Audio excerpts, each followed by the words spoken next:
Hey guys, Marco here. Hopefully you're all doing well. Today we are looking at a photo shoot that I did a couple of days ago that was really uncharted territory for me. It was both a style and a subject matter in which I've never tackled before. And that was car photography. So now that I did this shoot, I edited the photos, I learned a few things myself, so now I'm gonna share those tips and tricks with you. So before the shoot even started, firstly, I panicked really hard because I had never done it before. So I went to the one place where you can learn anything in a matter of minutes. YouTube. A photographer, videographer that I follow that is Toronto based here in Canada is named Chris Howe. He has awesome tutorials and videos, but one of his favorite styles of photography to shoot is car photography. So I checked out a bunch of his tutorials prior that really broke it down into steps on how you can fulfill your shoot. So after my quick little crash course, I really broke down car photography into a few little steps. First things first was to grab a good location. And that doesn't necessarily mean just finding the best looking landscape. You know what I mean? If you had a desert or mountain landscape and you put a limousine in front of it, it just wouldn't feel right. You want to match the car aesthetic, the feeling of that car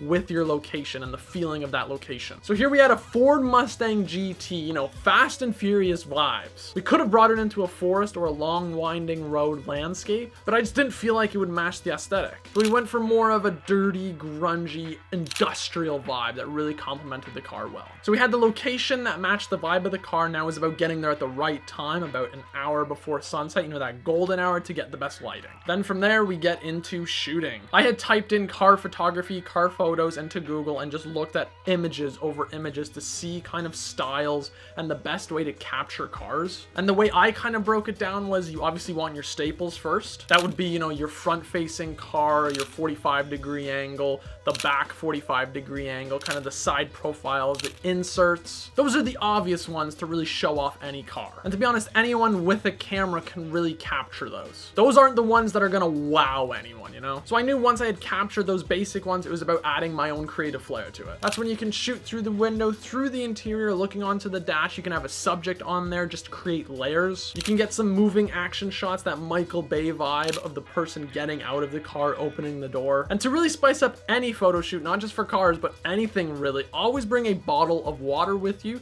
so you can make your own puddles and make reflection shots. And reflections on the gravel with that orange popping out of the car, just they just look so good. One little tip that I also learned while shooting that may sound weird, but your car is your subject, so you always got to point their face towards you. And by that I mean is if your car is angled, don't have the wheel straight on that angle, because then everything is uniform. The car is straight, just doesn't add the curves that you would want from a portrait. You never ask someone to take a portrait and look at them directly and they stand perfectly still. It looks stupid. So get the car angled out, angle those wheels, always face them towards the camera, create those curves, and you get a much better portrait. That's a little trick of the trade for you, I learned.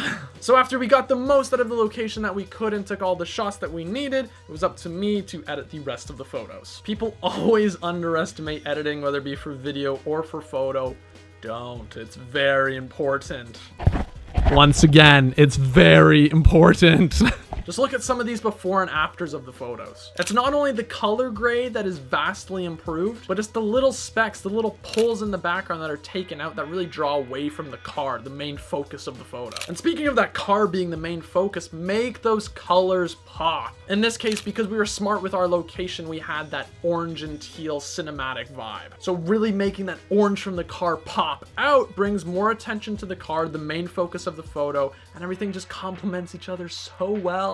At first, car photography scared me because it was something I had never done before. But once you get into it and you tackle it like a photographer, like a videographer, like a storyteller, everything just kind of flows from there. And it made me actually really enjoy shooting cars. And I'm not a big car guy, like I don't really care for them. So I'm happy I enjoyed it. And if any of you guys have awesome cars that you want me to shoot for you, I'll happily do them. You know, anyone that has a Ferrari, a Lamborghini, a Viborghini, hit me up.